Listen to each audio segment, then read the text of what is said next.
पहले आपके चैनल पे कहा था कि देखिए जो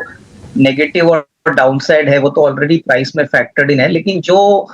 इन्वेस्टर्स प्योरली लिस्टिंग गेन्स के लिए पैसा लगाना चाहते हैं उनके लिए इस इशू से कुछ ज्यादा सरप्राइज या कोई बड़ा अपसाइड आएगा ऐसा लगता नहीं है। लंबी अवधि के लिए मैं समझता हूँ कि 11-12 रुपए का अगर कोई सेकेंडरी मार्केट से भी खरीदता है और ये मान के चलता है कि आने वाले क्वार्टर्स में लॉसेस कम हो जाएंगे, सब्सक्राइबर एडिशन और बढ़ेंगे, क्योंकि देखिए अभी भी 2,40,000 करोड़ का कंपनी का कर्जा है, हर क्वार्टर में करीबन 3,000 करोड़ का नुकसान लॉस कंपनी रिकॉर्ड करती है, तो अभी भी रास्ता काफी तकलीफ पर है। तो नजरिया अगर आपका साल 1.5 साल का है और आप basically investment point of view से इसको खरीद के रखना चाहते हो, तो ये डेफिनेटली जब टर्न अराउंड होगा तो आपको बहुत बड़ा अल्फा देने की पोटेंशियल रखता है, क्योंकि देखिए गवर्नमेंट भी चाहती है कि 3 टेलीकॉम ऑपरेटर्स कंट्री में रहे, ये ऐसा मोनोपोलिस्टिक बिजनेस ना हो। तो डेफिनेटली गवर्नमेंट का भी सपोर्ट है, गवर्नमेंट का भी शेयर होल्डिंग वोडाफोन में है। तो मैं यही कहूंगा कि शॉर्ट टर्म के लिए नहीं बट लॉन्गर टर्म के लिए 11-12 रुपए में होने जैसा कुछ नहीं है, क्योंकि मार्केट ऑलरेडी नेगेटिव खराब परफॉर्मेंस को ऑलरेडी प्राइस में फैक्टर इन कर चुकी है। ये भारतीय एयरटेल में सबसे बड़ी बात क्या है कि लगातार मंथ ऑन मंथ और क्वार्टर ऑन क्वार्टर वो अभी सब्सक्राइबर ऐड कर रहा है। और वोडाफोन की सबसे बड़ी दिक्कत क्या है कि देखिए प्राइस तो बहुत सस्ता है, लेकिन हर महीने इनके सब्सक्राइबर एडिशंस कम हो रहे हैं। तो इनका जो कस्टमर बेस है वो शायद जियो या भारती ऐड कर रहा है। तो कहीं ना कहीं देखिए ग्रोथ को लेके भारतीय एयरटेल पे ही हम पॉजिटिव है। हमको लग रहा है कि देखिए stock definitely fair too expensive है, बट देन जब आपको अच्छी बैलेंस शीट मिलती है, अच्छा ग्रोथ पोटेंशियल मिलता है, और तो ऑब्वियसली मार्केट ऐसे कंपनीज को हायर वैल्यूएशन देती है। वोडाफोन के लिए मेरा ऐसा ही मानना है कि अगर आपके पास थोड़ा सा पैसा रिस्क एसेट में डालने के लिए ताकत है और आप चांस लेना चाहते हो, तो अगले 1.5-2 साल में होपफुली टर्न अराउंड अगर आता है तो आपको बहुत अच्छा रिटर्न मिलेगा, क्योंकि प्राइस से गंवाने के लिए बहुत कुछ कम है। नहीं, मुझे लग रहा है कि डिम्पी देखो, मैं समझता हूँ कि ये इसका फ्यूचर इम्पैक्ट क्या होगा वो देखना पड़ेगा, बिकॉज देखिए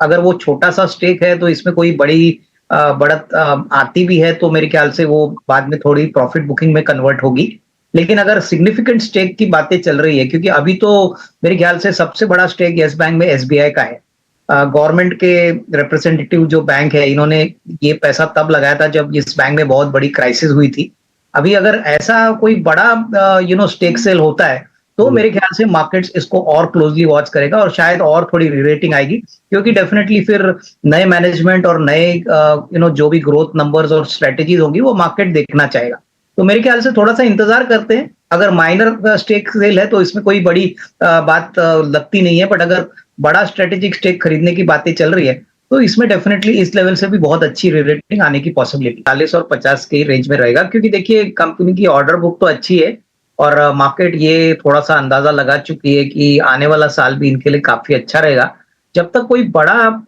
री रेटिंग इनके ऑर्डर बुक में नहीं आता है, तब तक मार्केट्स स्टॉक को थोड़ा सा कंसोलिडेट होने की कोशिश करेगा। और दूसरी बात मैं बताना चाहता हूं कि देखिए ये कंपनी में ऑर्डर बुक अच्छी है, प्रॉफिटेबल कंपनी हो चुकी है, लेकिन जो इक्विटी बेस है वो काफी बड़ा है, करीबन 7,000 करोड़ के ऊपर का इक्विटी बेस है। तो कहीं ना कहीं देखिए ऊपरी लेवल पे हो सकता है कि थोड़ा बहुत मुनाफा वसूली भी लोगों की आए, बट हाँ मैं समझता हूँ कि अगर 50 रुपया का लेवल वो निकालता है और इसको सपोर्ट करने के लिए अच्छे नए ऑर्डर्स कंपनी को मिलते हैं, जो होपफुली आने वाले जो अगले 3-6 महीने हैं, क्योंकि गवर्नमेंट जैसे ही बजट अनाउंस करेगी नई गवर्नमेंट, हमको लग रहा है कि विंड एनर्जी पे ज्यादा फोकस रहेगा। और वहां पे मुझे लग रहा है कि अगर नए प्रोजेक्ट्स अनाउंस किए जाते हैं तो डेफिनेटली इसमें सुजलॉन को फायदा होना चाहिए। डेफिनेटली अगले 1.5-2 साल का तो विजिबिलिटी कंपनी के पास है, तो डेफिनेटली इसमें कोई डाउट नहीं कि आगे का रोड मैप काफी अच्छा लग रहा है। नहीं, मुझे लग रहा है कि नंबर्स चौथी तिमाही के और पूरे साल के काफी अच्छे आएंगे। और देखिए जिस प्रकार के ब्रांड्स कंपनी कंट्रोल करता है, जिस प्रकार की ज्योग्राफीज में काम करता है, मैं समझता हूँ कि पल्सेस और जो सेगमेंट है वहां पे तो ग्रोथ आएगा ही, लेकिन जो उनकी ट्रेडिशनल कॉफी सेगमेंट है वहां पे भी हमको लग रहा है कि अच्छी खासी कमाई होगी। तो आई थिंक ओवरऑल नंबर्स तो ठीक ठाक आएंगे, बट जो कमेंट्री और जो ग्रोथ अनुमान है वो रिजल्ट्स के बाद जब मैनेजमेंट डिक्लेयर करेगी वो मेरे ख्याल से काफी इंपॉर्टेंट रहेगा। और मुझे लग रहा है कि देखिए ये एक ऐसा बिजनेस है जो मुझे लग रहा है कि आने वाले साल में कंजम्पशन जिस प्रकार से बढ़ रहा है, टिपिकली फूड एंड बेवरेजेस के लिए डेफिनेटली स्कोप काफी अच्छा है। तो आई वुड डेफिनेटली से अगर किसी को 1.5-2 साल का नजरिया है, तो अगर थोड़ा सा स्टॉक करेक्ट होता है तो खरीदने का मौका समझना चाहिए। ये अच्छा पोर्टफोलियो स्टॉक है जो अगले 1.5-2 साल में आपको अच्छा रिस्क रिवॉर्ड दे सकता है।